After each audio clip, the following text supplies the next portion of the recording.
point is the conversation that we have with an exceptional South African business leader that has had a really great journey in the country.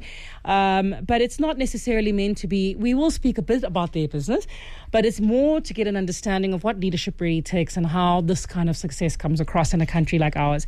In particular, also like to understand a little bit more about what makes them tick. The person, the woman or man behind the crown is the way we like to to describe it. And of course, also trying to get an establishment of, if it weren't this, what would it be? So this evening, I'm really excited to be in conversation with MiWay CEO Burton Naicker, who's sitting with us in studio. Welcome, Burton. Thank you so much for being here.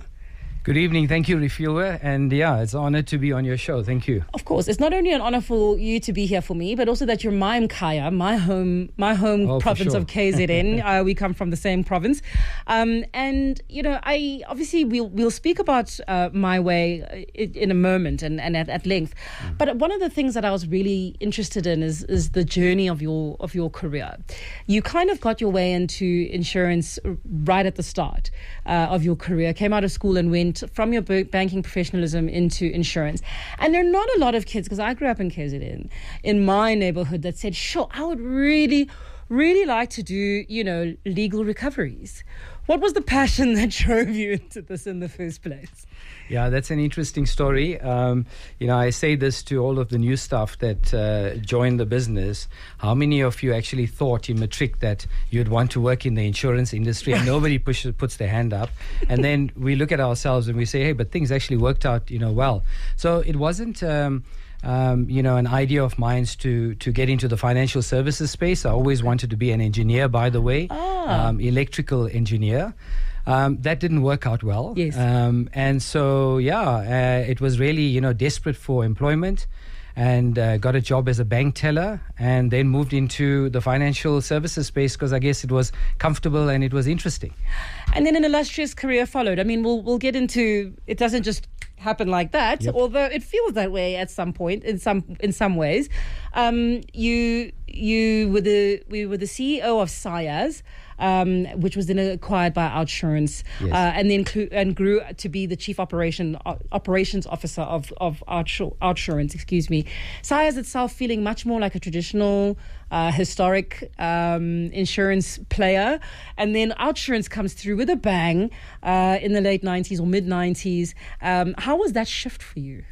Yeah, listen, so it was actually a division of Outsurance, and I think, you know, my career really started in the teleshow business, auto and general insurance, and then moved into Outsurance, and I think that's where I got a lot of opportunities, you know, 18 years in the Outsurance business, and so CS was actually a division of the group, so it wasn't too far, and it really focused on the administrative, the assessing, the claims kind of, you know, skill set of both Outsurance and Momentum Insurance at that time.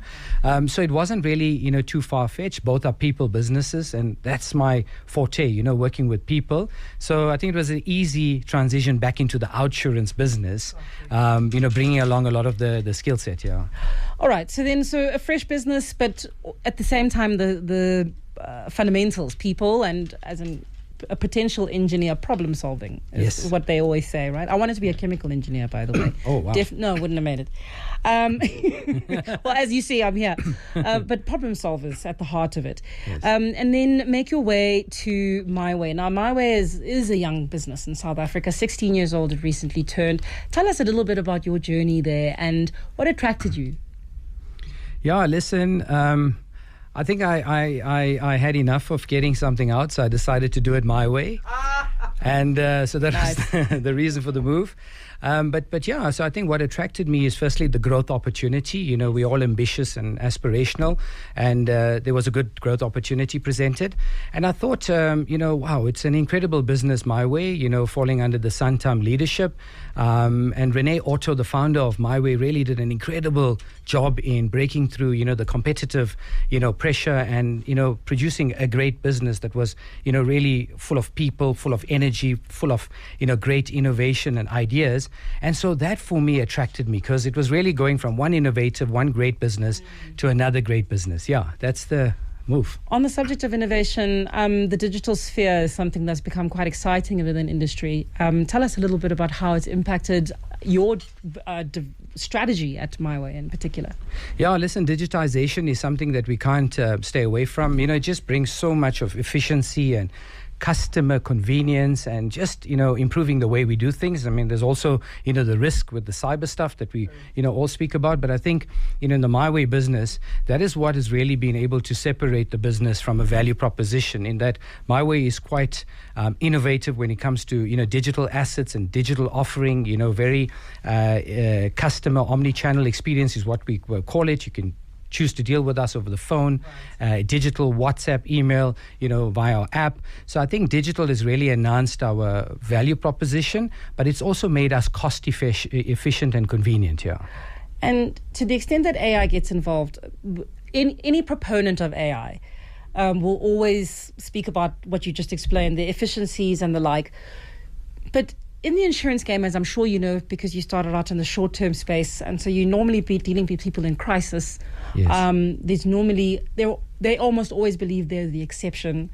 Does digitization take away the human element, or does it kind of just protect the business more and the customer a little less? Oh, yes, that's an important point. So it never takes away the human element, but it depends on how it's deployed. So I think in our business, we deploy it so that it still has the human touch. So it takes away the mundane stuff that people don't really want to, chat to on the telephone, filling in documentation, submitting a claim late at night. But you still have the human follow through, the human processes, the trust, the, assurance processes that's driven by humans. Yeah. And that's where the omni-channel helps. That's it. Absolutely. Okay. So let's talk, a little bit about the future of MiWay under Mr. Naicker. What's your vision? To grow the business. Yeah. To grow opportunities, yeah. And that's it. We got a great team, right? And I think, they are the ones that I'm representing. They are the guys that make it happen. So I'm lucky to be surrounded by amazing experts, right? They just make me look good because, man, they know their stuff, like we say in the business. And so the vision is, number one, to grow the business, because we got a very good, product offering and service offering, which is most important in this day and age. And second is to create more opportunities for our people. Okay. I want to talk about the product offering a little bit. One of the very big markers for me of a really great leader is a person who says what you just said. It's the generosity that you just gave. Really great leaders often, if you're asked, what's the future under them, aren't usually the person who says, well, if it's not me, they always say the greatest superhero never wants to be. And so talk to me about how you keep that team of superheroes around you inspired, particularly when you're talking about the product suite and the opportunity. It's so often in such a detailed, risky business, actually, because of how many people are hoping to scam you, frankly. Yes. It's quite difficult to keep people, inspired by the blue sky of the world, as opposed to always having to be the rainbow during a cloudy day. Yes. How do you manage that? Yeah, listen, so, firstly, if you look at our customers, right, they buy a product that's intangible, until you have an event for which you need to claim for, or not even a claim event, you're stuck at the side of the road. So, that's firstly our promise we make to our customers, and that's the purpose by which our people internally live by, because they understand that the job that they do, whether they work in finance or in the call center, is to be there for the client when they need us the most. That's the business that we are in, to be there for the customer when, that stuff happens. So I think that's what drives our people. And then we just keep people motivated. We keep people motivated with the energy, with the vibe we create. Because as much as it's a financial services institute, it's an exciting institute to work in, because we're trying to innovate, we are trying to recognize, we are trying to have fun, whilst doing the serious stuff. And we are trying to always come up with better ways of, just doing different things. Yeah. Tell us about some of the innovations. Oh, yes. Yeah. So we've got, for example, programs in the business where we reward, our staff for extraordinary ideas, is what we call it. So if you come up with an innovative idea, it doesn't have to be the next Uber. Right. It could be a simple process enhancement or something that enables a customer to, transact with us more conveniently or get, a better level of service. And so we put them on a pedestal. We give them, some big cash prizes every quarter. And it's really, quite a big moment in terms of, rewarding them for the innovation. Okay. We have hackathons. We invite people in 24 hours, no sleep, and busy coding away. And, the best person gets a prize. Awesome. So we keep that spirit alive in the business, yeah. Okay, so I imagine that would reflect in the way customers feel the business. I mean, earlier on you mentioned that it's an intangible, but this feels like a really good intangible. Yes. The old adage about insurance is that you never need it until you need it. Yes. And how do you gain, or how do you innovate to remind... Well, you'll tell me, but I imagine the bigger opportunity is with the uninsured rather than necessarily trying to get people to come away from other insurance companies, because South Africans are so insurance resistant. Yes. There must be so much opportunity in that market. Yes, and that is sad. We try to appeal to a larger segment of customers. I mean, as you know, if you just look at vehicles, only a third of vehicles are driving with insurance in the South African market. Sure. That's a scary number. And the reality is many customers feel that they don't need insurance because they're good drivers. But you are not the one that might cause the accident. It's somebody that hits you from the back. Yeah. Or it's a hailstorm, that's beyond your control. So I think people forget that. And then it is, unfortunately, beyond means in some cases. Yes. So as much as, you try to educate consumers for the need of insurance, it's just, not really affordable. So we are really trying to figure out how to make insurance more affordable so that we can at least give you some cover, versus no cover. Absolutely. If you're just tuning in, the voice that you're hearing is that of Mr. Burton Naicker. He is the Chief Executive Officer of MiWay. This is Pivot Point on this particular evening on Thursday here on Kaya Biz. I'm Rifilo Moloto. If you have any questions about the broader meaning of insurance, not about claims, it's not what today is about, about the broader meaning of insurance, do send us a WhatsApp on 063 688 0959. It's still 7:13 and we're still here in studio with Mr. Burton Naicker, CEO of MiWay. You were saying a little earlier on that you initially wanted to be an electrical engineer, which immediately to me always says you're a problem solver. Is that always the way you felt in school and the like? Yeah, listen, I'm that guy that used to strip every electronic appliance at home and could never put it back. Love that. Well, I actually did. It probably didn't work the way it's supposed to. But yeah, always been a problem solver. I think it intrigues me. Challenges. I like numbers a lot. I think, life is just about numbers. If you don't have numbers, then there's no fun in making decisions. So look, I enjoy it, yeah. Okay. And an interesting turn that I saw in your career path. Already fully qualified, with great experience behind you, had already taken a very senior role and then decided to sort of pivot and do further master's studies. What prompted that? Because, I'm curious because this question comes up from various people, either mentees or I'm sure someone at home is wondering, do I increase my tool belt? Was that what you were going for? Absolutely. We call it increase of your data points, right? Your knowledge base, right? Because if you, if you don't have many reference points, then there's very little that you can reference, right? So that's number one. And then the second thing is, when I got into a management role, I was slightly paranoid about learning about leadership and business and management from others. Right. Because I felt, what if I get taught the wrong things? And that was the big reason why I did the MBA at Wits University. And man, it was the best thing that I've done in my life. Really? But it was also the right time to do it because I wasn't too, junior and I was not too senior. So, it just really helped me to, elevate my thinking, my ability to understand the bigger picture and really, understand this world a little better. I think what you just mentioned is also critical, and I come across it increasingly in the junior millennial into Gen Z set, that there is, and I think it's an Americanization of education systems. There is this competitive landscape makes people sort of want to go straight from junior degree, kind of rack up the degrees as quickly as possible and then get out there and work. But actually, you don't, maybe you get a big starting salary, but you don't get the most out of a master's until you have, as you say, data points with which to consider what you're learning, I imagine. Absolutely, because I think that balance between experience, having your academics and also being streetwise. Yes. I think there's that 3 kind of pillars for me that's very important. And if you have it at the right time in your life, magic happens. Absolutely. All right. Well, you heard it here first. And from a fellow Vitsi, you see, I'm making myself look cool by having you in studio. It makes me feel really good. What is the biggest misconception, do you think, about about insurance?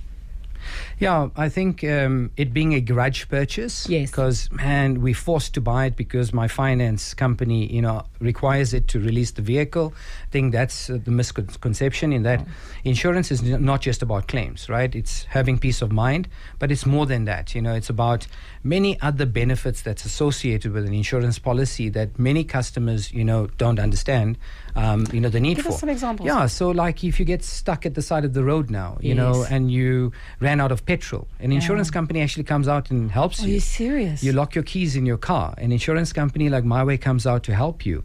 We've got a very fancy feature called an emergency alert on your cell phone. You download our app. If you're in a crash, we get an alert. Oh, and yes. we will, I've seen that one. Yes. And especially if I'm unable to speak, right? Absolutely, Yes. right? So, it can really help in critical situations. And a whole lot of stuff. You have a pipe that bursts in your house. An insurance company actually comes out and sorts you out. Because, where do you find a plumber at the middle of a night?